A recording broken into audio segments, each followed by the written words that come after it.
মমতা বন্দ্যোপাধ্যায় নাকি নরেন্দ্র মোদী? মানে কেন্দ্রের নরেন্দ্র মোদীকে হারাবার মতন এখন কোনো কেউ নেই। ওকে। ঠিক আছে, এখনো পর্যন্ত রাহুল গান্ধী সেই জায়গাটা যেতে পারে। রাজ্যে মমতা বন্দ্যোপাধ্যায়কে হারাতেও কেউ এখনো ক্ষমতা নেই। হিন্দু রাষ্ট্র করে we will suffer a setback, এটা নিয়ে কোনো সন্দেহ। দলটা নাথানি গাথানিদের দল, এই দলটা অবাঙালিদের দল। আসলে রাজনীতিতে প্রবেশ করার মতন কোন রকম আমন্ত্রণ আমি পাইনি, এটা সত্যি কথাই একদম অন ক্যামেরা বলে দিচ্ছি। কেউ কোনো দল আমাকে কেউ কিছু বলেনি। এতগুলো এমপি হওয়া সত্ত্বেও ক্যাবিনেট মন্ত্রী নেই, সব হাফ প্যান্ট মন্ত্রী করে রেখেছে। তো তোমার একটা প্রশ্নে একটা খুব মজার ঘটনা মনে পড়লো। 1996 বোধহয় তোমার জন্ম হয়নি। না, একদমই না। 1996-তে কংগ্রেস প্রায় 93টা সিট পেয়েছিল। তখন কংগ্রেস, অবিভক্ত কংগ্রেস। বিভাস চক্রবর্তী, বিখ্যাত নাট্যকার, একটা কথা বলেছিলেন যে কেন অনুপ কুমার আর কেন আবিরলাল বাবুরা রাজনীতির ময়দানে যেতে চায় আমি জানি। রাস্তায় যেদিন পলিটিশিয়ানরা বলবে যে গ্লোবাল ওয়ার্মিং নিয়ে, সেদিন জানবে ভারতবর্ষে রিগিং বলে আর কিছু থাকবে না। ভারতবর্ষকে এগিয়ে নিয়ে যাওয়া, বাংলাকে এগিয়ে নিয়ে যাওয়া হচ্ছে মূল উদ্দেশ্য। আর এতদিনের আমার একটা প্র্যাকটিস, সেইটা নষ্ট করারও ইচ্ছে আমার কোনোদিন নেই। কিন্তু বঙ্গে ভোটের দামামা বেজে গেছে, তবে বাঙালির অস্তিত্ব, বাঙালির অস্মিতা নিয়ে যারা লড়াই করে, জাতীয় বাংলা পরিষদ, একজন সুচিকিৎসক, তার সাথে সাথে একজন দক্ষ সাংগঠনিক প্রধানও বলতে পারেন। এই যে বাংলা এবং বাঙালির লড়াই নিয়ে তিনি সর্বদা মাঠে ময়দানে থাকেন। রয়েছেন আমাদের সঙ্গে ডক্টর অরিন্দম বিশ্বাস। নমস্কার। ডক্টর বিশ্বাস, আপনাকে অসংখ্য ধন্যবাদ জনতার কণ্ঠে সময় দেওয়ার জন্য। ধন্যবাদ। এই যে বঙ্গে রাজনীতির দামামা বেজে গেছে, বিভিন্ন দল বিভিন্নভাবে প্রচার করছে, এবং আমরা একটা জিনিস দেখতে পাচ্ছি, বিজেপি একটা দল, পাল্টানো দরকার, চাই বিজেপি সরকারি একটা স্লোগান খুব জনপ্রিয় হয়ে উঠেছে। আপনার কি মনে হয় পশ্চিমবঙ্গের চিত্র কি পাল্টানো আদেও দরকার, নাকি যা বর্তমান পরিস্থিতি আছে ঠিক আছে? দেখুন, একটা কথা স্পষ্ট, বিজেপি দলটা কিন্তু প্রধানত অবাঙালির দল। বাংলার মানুষের প্রতি এদের কোনো সহানুভূতি বা তাদের প্রতি যে একটা দৃষ্টি, সেটা কিন্তু কখনোই ভালো নয়। তো বাংলার প্রতি বাঙালিরা বিজেপিকে খুব একটা মেনে নেবে না।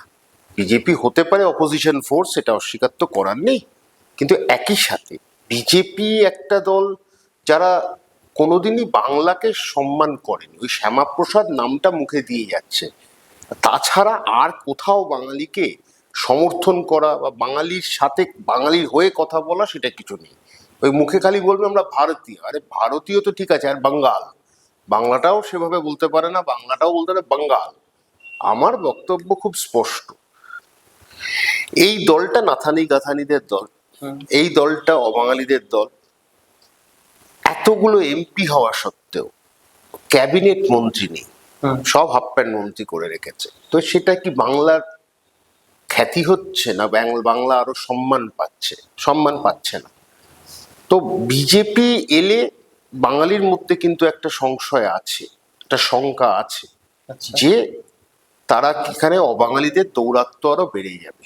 বাঙালিদের এমনি, বাঙালিরা বাংলায় কোনো রাজনৈতিক দল বাঙালিদের হয়ে কাজ করেনি। বড় বড় ফ্ল্যাট সেখানে প্রমোটারদের দিয়েছে, তারা অবাঙালি। বাংলার মানুষ কলকাতা ছেড়ে অন্য জায়গায় যেতে হচ্ছে। আরো আজ প্রত্যেকটা জায়গায় চাকরির ক্ষেত্রে বাংলাটা বাধ্যতামূলক হয়নি। কোনো রাজনৈতিক দল বাঙালির হয়ে নির্দিষ্টভাবে কাজ করেনি। 34 বছর বাম শাসন আমরা দেখেছি। সেখানে কিউবায় কি হলো সেটা কলেজ স্ট্রিটে হতো, কোরিয়াতে কি হতো সেটা কলেজ স্ট্রিটে হতো, ভিয়েতনামে কি হতো সেটা ব্রিগেডে হতো। হুগো সাভেজকে নিয়ে গিয়ে রবীন্দ্র সরোবর স্টেডিয়ামে বিরাট অনুষ্ঠান হল। কিন্তু বাঙালি মনীষীদের নিয়ে 34 বছরে বামরা খুব একটা কিছু করেনি। বাঙালিদের নিয়ে বামরা কিছু ভাবেনি। ওই ইন্টারন্যাশনাল এই ব্যাপারটা ওদের ছিল। তৃণমূল বলেছে, কিন্তু বলেছে বলা অবধি। ডোমিসাইল বি মেডিকেলে বাতিল হয়নি, বাংলা ভাষা বাধ্যতামূলক হয়নি, বাংলায় 50% সংরক্ষণ রাখা উচিত ছিল যাতে কর্মসংস্থানটা থাকে, সেটা বাঙালিদের জন্য হয়নি। বাঙালিরা পরিযায়ী শ্রমিক হয়ে বাইরে গেছে, লাঞ্ছিত হয়েছে, কখনো তাদের মৃত্যু হয়েছে। স্যার, একটু ইন্টারাক্ট করছি। এই যে পরিযায়ী শ্রমিক, বাঙালিরা যাচ্ছে ভিন রাজ্যে, অথচ ভিন রাজ্যের মানুষ অবাঙালিরা এই বাংলায় বহু জায়গায় কাজ কর্মসংস্থান করছে, তাহলে এই অরাজকতাটা কেন? এই অরাজকতাটা আমরা সবসময় একটা বিশ্ব মানব হওয়ার চেষ্টা করেছি। আমরা ভাবিনি আরেকটা বাঙালি চাকরি দরকার। এই ভাবনা থেকে আমরা অনেকটা সরে এসেছিলাম। কিন্তু আমরা বুঝতে পারছি যে বাঙালিরা কতটা নিষ্পেষিত। বড় বড় হাসপাতাল আপনি দেখুন, আমি তো চিকিৎসা করি বেসরকারি হাসপাতালে, সেখানে অবাঙালিরা কত ঢুকছে। বাঙালির সংখ্যা কম, সেখানে বাঙালিদের চাকরি থেকে সরিয়ে দিচ্ছে, সেখানে কোনো প্রতিবাদ নেই। আর ওই ডক্টর কোরাম যেগুলো আছে, এরা সব এক একটা বড় বড় দালাল, এরা সব প্রাইভেট হাসপাতালের দালাল, এরা কিছু মুখে বলতে পারে না, এরা বোবা। ওই যখনই বামপন্থীর কিছু মুভমেন্ট হয়, এরা রাস্তায় নেমে পড়ে, এরা রাস্তায় নেমে পড়ে, একেবারে ঢোল করতাল নিয়ে নেমে পড়ে। সেটা অভয়ের ক্ষেত্রে আমরা দেখতে পেয়েছি। এরা ডাক্তার হয়ে বাঙালির হয়ে কথা বলতে আসে না। ঘটনাটা হচ্ছে, বিভিন্ন সংগঠন ডাক্তারদের আছে, এদের দেখবেন যখন সরকারের বিপক্ষে আন্দোলনে তারা নেমে পড়লো, কিন্তু বাঙালিদের হয়ে এদের নামতে পারে না। বাঙালিদের পকেট ফুটো হয়ে যাচ্ছে, চিকিৎসা করাতে যাচ্ছে না। কিন্তু এই যে আমি কথাটা যেটা আমি বলছি, সেটা হচ্ছে বাংলার মানুষের কথা ভাবতে হবে, বাংলাকে মানে কাছে টানতে হবে, বাঙালিকে একত্রিত হতে হবে। আপনার মতে কি মনে হয় কোন রাজনৈতিক দল এগুলোকে পারবে ঠিকঠাক? একটা রাজনৈতিক দলও সেভাবে পারবে না, কারণ প্রচুর অবাঙালি প্রার্থী হয়েছেন। আমি অবাঙালির প্রতি ঘৃণা নেই। যে যে অবাঙালি সারনেমে অবাঙালি, কিন্তু আদবে তিনি বাংলা জানছেন, পড়ছেন, লিখছেন, কথা বলছেন, তাকে আমি বাংলার মানুষ হিসেবেই গ্রহণ করব। কিন্তু কিছু মানুষ আছে যারা বাংলা ঠিক মতো বলতেও পারেন না এখানে থেকেও, সেটা নিয়ে আমাদের প্রধান প্রশ্ন। এবং তারা বিজেপির দলের সমর্থক, এটা ঘটনা। বিজেপির একটা বড় সমর্থক অবাঙালিদের আছে। তো সেই জায়গায় থেকে, অবাঙালি হিন্দু বলবো, মুসলমান নয়, অবাঙালি হিন্দু, তো সেইখানে আজকে আমরা খুব স্পষ্ট বার্তা দিই যে বাংলায় বাঙালির প্রাধান্য থাকবে, বাংলার সংস্কৃতি বেঁচে থাকবে, বাংলা ভাষা বাধ্যতামূলক হবে। এটা যেটা করতে পারবে, সেটা সেই মানুষদেরই সরকারে বসা উচিত। কারণ বাঙালির 86% বাঙালি, বাঙালির ভোট নিয়েই তো তুমি দাঁড়িয়ে আছো, সরকারে এসছো। সেই জায়গাটা থেকে একটা কথা আমি খুব স্পষ্ট বুঝি, যে কোনো দলই করতে চাইছে না, সবটাই হচ্ছে ভোটের নেশা, ভোট বৈতরণী কিভাবে পার করবে। তো এখন এই মুহূর্তে সেরকম দল আমি দেখতে পাচ্ছি না, কিন্তু আগামী দিনে বাঙালির নিজস্ব দল তৈরি করা দরকার, এবং এই দল বাঙালির হয়ে খাটবে, অবাঙালিদের প্রতি ঘৃণা নয়, এটা আমি কিন্তু আবার বলছি। কিন্তু বাঙালির অস্তিত্বটা ধরে রাখবে, বাঙালির অস্মিতা যেটা আছে সেটা ধরে রাখার লড়াইয়ে আমরা কিন্তু, আমাদের দরকার আছে। এটা বিভিন্ন টুকরো টুকরো সংগঠন আছে, আমাদেরও একটা আছে জাতীয় বাংলা পরিষদ, বিভিন্ন সংগঠন আছে, তারা একত্রিত হতে হবে, তা না হলে উপায় নেই।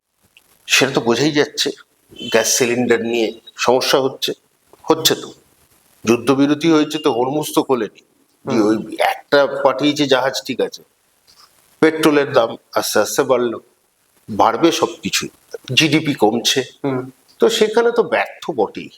খালি বুলিয়া ওড়ালে হবে না, এই করে দিলে হবে না, নিশ্চয়ই আমাদের ডেভেলপমেন্ট করতে হবে, সেখানে দল নির্বিশেষে করতে হবে। আমাদের ভারতবর্ষকে এগিয়ে নিয়ে যাওয়া, বাংলাকে এগিয়ে নিয়ে যাওয়া হচ্ছে মূল উদ্দেশ্য। তো সেইখানে আমাদের দেশে বারবার এমন ঘটনা ঘটছে, আনএমপ্লয়মেন্ট বেড়ে গেছে, এটা তো অস্বীকার করার নেই। এই জায়গাগুলোকে কেউ তোলে না, তুলতে চায় না। ওষুধের দাম বাড়ছে, বিভিন্ন জায়গায় আজকে প্রসিডিওর গুলো বাড়ছে, সেই খরচগুলো আটকানোর জন্য যে প্রচেষ্টাটা করা দরকার, সেটা কিন্তু কেউ করেনি। আজকে স্বাস্থ্য বীমা কিভাবে প্রিমিয়াম বাড়ছে, জিএসটিটা না হয় সরিয়ে দিয়েছো, তাতেও তো যথেষ্ট, একটা রিটায়ার করা লোক, পেনশন ভোগী লোকেদের পক্ষে অসুবিধা। স্যার একটা অন্যরকম প্রশ্ন করি, আপনার কাছে কখনো অফার আসেনি কোনো রাজনৈতিক দল থেকে? না, কোনো রাজনৈতিক দল থেকে অফার আসেনি, তো খুব স্পষ্ট কথা। আর আমার পক্ষে সরাসরি, আমি একটা ডাক্তারি করি, এখন ডাক্তারি ছেড়ে রাজনীতিতে সরাসরি নামাটা কঠিন। আমি রাজনৈতিকভাবে বিভিন্ন বিতর্কে অংশগ্রহণ করতে পারি, কিছু বিষয় সমর্থন করতে পারি, কিছু বিষয় প্রতিবাদ করতে পারি। একটা ভিডিও আপনি দেখবেন, একটা ইউটিউবে আমার একটা এই রিসেন্টলি ছেড়ে ওই হয়েছে, সেখানে আমি অনেক কিছু ডাক চিকিৎসার অব্যবস্থা নিয়ে বলেছি, এবং কিছু কিছু সঠিক চিত্র তৈরি করেছি, যেটা সত্যি, এটা নিয়ে আমার চিন্তা আছে। কিন্তু সরাসরি রাজনীতিতে প্রবেশ করার মতন কোনো রকম আমন্ত্রণ আমি পাইনি, এটা সত্যি কথাই, একদম অন ক্যামেরা বলে দিচ্ছি। কেউ কোনো দল আমাকে কেউ কিছু বলেনি, এইবার যেটা বলার দরকার সেটা হচ্ছে আগামী দিন যে আমি কি করব, সেটা এখন ডাক্তারি করলে। এবার তোমার একটা প্রশ্নে একটা খুব মজার ঘটনা মনে পড়লো। 1996 বোধহয় তোমার জন্ম হয়নি। না, একদমই না। 1996-তে কংগ্রেস প্রায় 93টা সিট পেয়েছিল, তখন কংগ্রেস, অবিভক্ত কংগ্রেস। আমি তখন ইন্টার্ন, মানে তখন আমার ডাক্তারিতে আমি ইন্টার্নশিপ শুরু করেছি। হুম।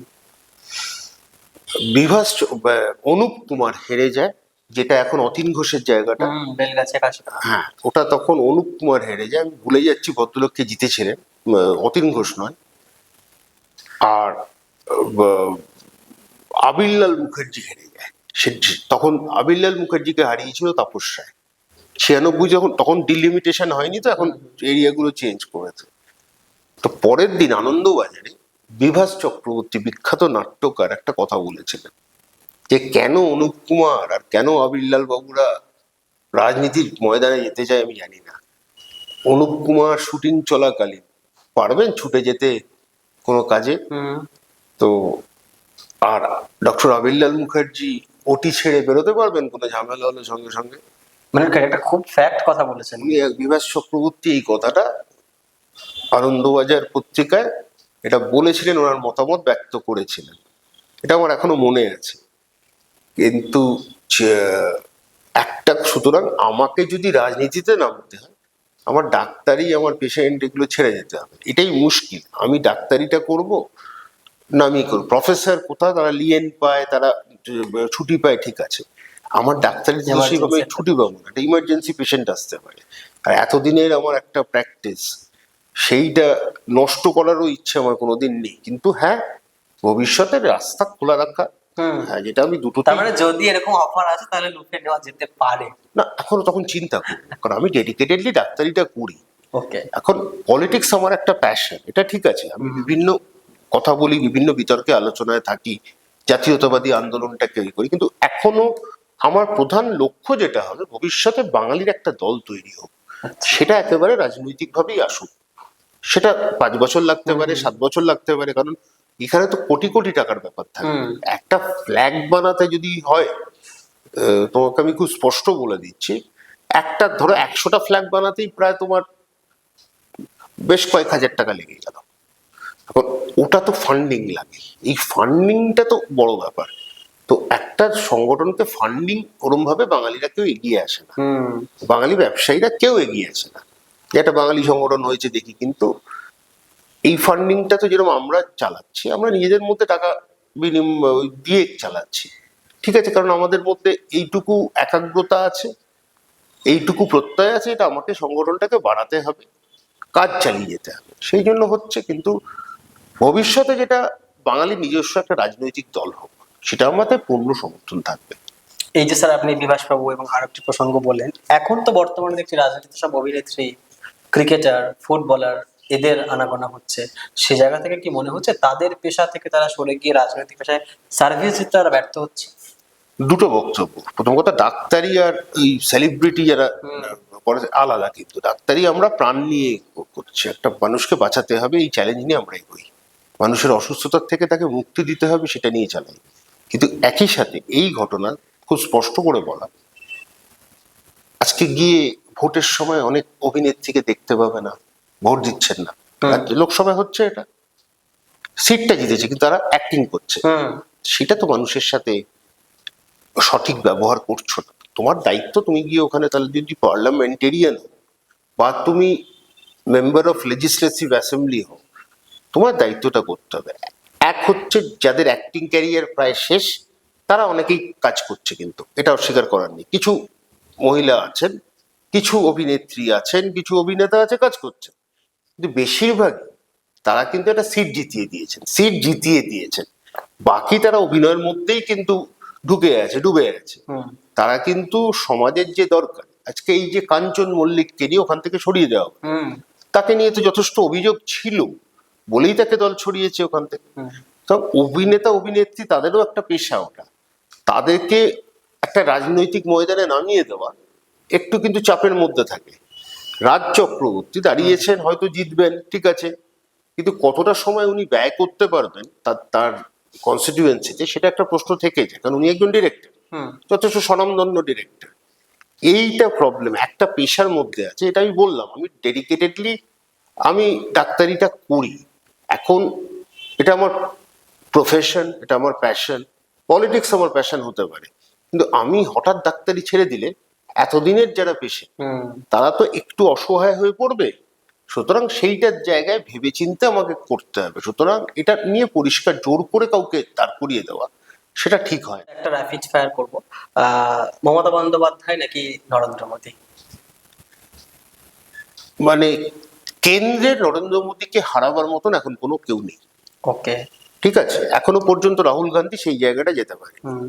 রাজ্যে মমতা বন্দ্যোপাধ্যায়কে হারাতেও কেউ এখনো ক্ষমতা নেই।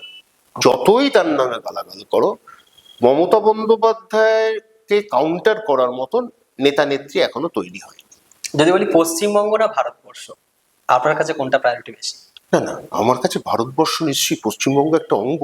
হুম। আমি বাঙালি বলি আমি বেশি ভারতীয় এটাই মনে করি, কারণ বাঙালিরা সব থেকে বেশি প্রাণ দিয়েছে। 68% জেলবন্দি আন্দামানে ছিল বাঙালিরা। হুম। ওখানে দুধ কুমার তিওয়ারি ব্রিটিশদের ম্যানেজ করে পালিয়ে যেতে পেরেছিল, হুম। সক্ষম হয়েছিল। বাঙালিরা যায়নি, তারা টর্চার সহ্য করেছে।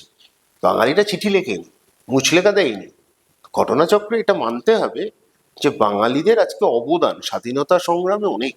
সেই অবদানটাকে মনে রেখে আমি তো একজন বাঙালি, হুম। আমি ভারত ছাড়া তো ভারতবর্ষের স্বাধীন করতে চেয়েছিল, বাংলাকে স্বাধীন করতে কেউ চায়নি। তো আমি তো ভারতবর্ষ লোক নিশ্চয়ই, কিন্তু আমি বাঙালি বলেই আমি বেশি ভারতবর্ষের মানুষ, আমি বেশি I am more Indian just because I am a Bengali. এই জন্যই আহ, আমি নিজেকে ভারতবর্ষের নাগরিক, বাংলার একজন হুম। সন্তান সেটা তো মনে করবোই। বাঙালি সত্তাকে তো আমি সরে যেতে পারবো না। একদম। শুভেন্দু অধিকারী নাকি অভিষেক বন্দ্যোপাধ্যায়? দেখুন, Abhishek Bandyopadhyay he is an eloquent speaker without a brain of doubt, সুন্দর বলে সব ভাষাতেই, in every language, 3 languages he can speak fluently. Suvendu Adhikari politician ভালো, কিন্তু শুভেন্দু অধিকারীর যে ইস্যুগুলো নিয়ে নিচ্ছে না, হুম। পেসি ভাইপো এসআইআর, শুভেন্দু অধিকারী আরেকটু যদি ম্যাচিওর পলিটিক্যাল কথাবার্তা বলতো হুম। লোকে নিত। সেখানে কিন্তু অভিষেক বন্দ্যোপাধ্যায় অনেক ম্যাচিওর কথাবার্তা বলে। ওকে। এখন তৃণমূল মমতা ব্যানার্জি এটা অস্বীকার করার নেই, অভিষেক বন্দ্যোপাধ্যায় নিশ্চয়ই is coming out, he is rising, he is a rising leader, এটা নিয়ে তো কোনো সন্দেহ নেই। অ্যান্ড হি হ্যাজ ক্যাপাবিলিটি, এটাও ঘটনা।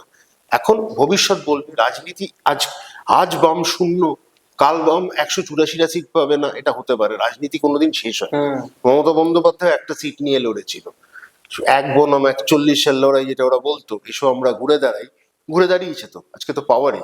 সুতরাং রাজনীতিতে আমি ডিসমিস করতে পারি না কখনো। বাউন্স ব্যাক করতে পারে একজন, যে কোনো দল, যে কোনো সবাই। সময়। এটা মানুষের ইচ্ছের ওপর, শুধু মানুষ কাকে চাইবে, জনসাধারণের ইচ্ছের ওপর। তৃণমূল আর বিজেপি, যদি এই দুটো দল বলি, এই দুটো দলের এমন দুটো নীতি বলুন যেটা আপনার পছন্দ। না, তৃণমূলের নীতি ঠিক আছে, সাধারণ কংগ্রেসেরই নীতি, সাধারণ মানুষের জন্য তারা চিন্তা ভাবনা করেছে, বলেছে। লক্ষ্মী ভান্ডার নিশ্চয়ই ভালো, বেশি দিনের না, একটা সীমা, মানে একটা সময়ের অবধি, 5 বছর 6 বছর ঠিক আছে, তারপরে আস্তে আস্তে। তারপর হচ্ছে বিভিন্ন যে প্রকল্পগুলো তারা করেছে, রাস্তাঘাট করেছে, এটা নিয়ে কোনো সন্দেহ নেই। হুম। এবার বিজেপির যেটা তুমি পজিটিভ বলছো, দেখো বিজেপি ন্যাশনালিস্ট, একটা ন্যাশনাল পার্টি, এটা নিয়ে তারা ন্যাশনালিস্ট আইডিয়া নিয়ে আছে। হুম। কিন্তু অর্ধেকটা লোক আমরা বিজেপির আইডিওলজিকেও জানি না। বিজেপিকে ভোটটা পায় হিন্দু আর মুসলমান নিয়ে। বিজেপি অ্যাজ আ পার্টি এই করে দেবে, ওই করে দেবে, কিন্তু বিজেপি যেখানে গেছে, আজকে অটল বিহারী বাজপেয়ীর কথাতেই কিন্তু আজকে ন্যাশনাল হাইওয়ে গুলো হয়েছে, হুম। এটা অস্বীকার করার নেই। বরং আজকে বিজেপি, প্রধানমন্ত্রী গ্রাম সড়ক যোজনা। হ্যাঁ এটা তো করেছে। হুম। তারপর বিভিন্ন প্রকল্প তারা আজকে এনেছে যেগুলো সমর্থনযোগ্য, কিন্তু ওরা যে কাজটা করছে এটা যদি ভালো করে করতো তাহলে লোকে সমর্থন করতো অন্যভাবে। কিন্তু কাজের মধ্যে ওরা ধর্মটা ঢুকিয়েছে, এই ধার্মিক চেতনা। এটা কি মনে হয় হিন্দু রাষ্ট্রের দিকে যাওয়ার জন্য এরকম কোনো পরিকল্পনা? এরকম সেটা এখন আরএসএস এর উপর নির্ভর করে। 400 পেরিয়ে গেলে আমরা হয়তো এটা দেখতাম। ইউনিফর্ম সিভিল কোড নিয়ে একটা ঝামেলা হবে, সামনে আসছে, গুজরাটে পড়েছে, কিন্তু তারা ভুলে যাচ্ছে গোয়াতে আবার অন্য নিয়ম, সেখানে কতটা ইউনিফর্ম সিভিল কোড করতে পারবে সেটা অসম্ভব বললে। তো এগুলো সমস্যা আছে। বিজেপি কিছু কিছু ক্ষেত্রে ডেভেলপমেন্ট কাজ করেছে, কিন্তু এটা নিয়ে কোনো সন্দেহ নেই। তুমি আজকে সেন্ট্রাল পলিসি কিছু কিছু দেখো, অটল বিহারী বাজপেয়ীর সময় থেকে বলছি। তো এই জায়গায় বিজেপি কিছু করেছে, হুম এবং বিজেপি আজকে ইউপিতে প্রচুর মুসলিম ভোটও পেয়েছে, হুম। পায়। আবার এই জায়গায় থেকে বিজেপি ধর্মটা যখনই ঢুকিয়ে দেয়, তখন কিন্তু আইডিওলজিটা সরে যায়, তখন ওইটাই আইডিওলজি হয়ে যায়। এটাই সমস্যা। এরকম ভালো লাগে যে এমন কোন রাজ্যের যে সরকার, সেটা অন্য দল হতেই পারে, বিজেপির দল হতে পারে, ভালো লাগে আপনার এরকম কোন দল বা কোনো মুখ্যমন্ত্রী কোনো রাজ্যে? দেখো, প্রত্যেকটা জায়গায় অ্যাডভান্টেজ ডিসঅ্যাডভান্টেজ আছে, প্লাস অ্যান্ড কনস আছে, পজিটিভ নেগেটিভ আছে, এটা তো অস্বীকার করার নেই। কিন্তু হ্যাঁ, দিল্লিতে একটা সুবিধা, সেন্ট্রাল গভর্নমেন্টের সুবিধাটা, দিল্লির যেভাবে সরকার চলে ঠিক আছে, কিন্তু বিজেপি গভর্নমেন্ট কিছু গোলমালও করেছে। অরবিন্দ কেজরিওয়াল ভালো কাজ করেছে কিছু, আনফর্চুনেটলি সে আজকে এবার জিততে পারেনি, কিন্তু he is a good leader, এটা তো অস্বীকার করা নেই। He was a good chief minister. Delhi ভালো কাজ করেছে। Karnataka is doing quite well. সেটা বিজেপি নয়, এটা কংগ্রেসের সরকার, কিন্তু কর্ণাটকের ডেভেলপমেন্টটা তুমি দেখো। অন্ধ্রপ্রদেশ ডেভেলপিং, এটা নিয়ে কোনো সন্দেহ নেই। আমরা বাংলাতে ওই ডেভেলপমেন্টে চাই, একটা ফাস্ট পেস, প্রচুর ইন্ডাস্ট্রি হোক। পুরনো দেখো, খালি সংস্কৃতি আউড়ে লাভ নেই। আমার ইন্ডাস্ট্রি দরকার, আমার কাজ দরকার, আরো মিডিয়া হাউস দরকার। তুমি পার্সোনালি একটা কাজ করছো, তোমার আরো প্রলিফারেশন, তোমার কাজটা আরো সব লোক শুনুক। অ্যাট দ্য এন্ড অফ, যদি সত্যি কথাটা বলতে, তোমার আরো রোজগার বাড়ুক, সংসার চালানোর ব্যাপার আছে। এইটা আমি সবসময় মনে করি বাংলাকে ভাবতে হবে, যে আমাদের পয়সা দরকার।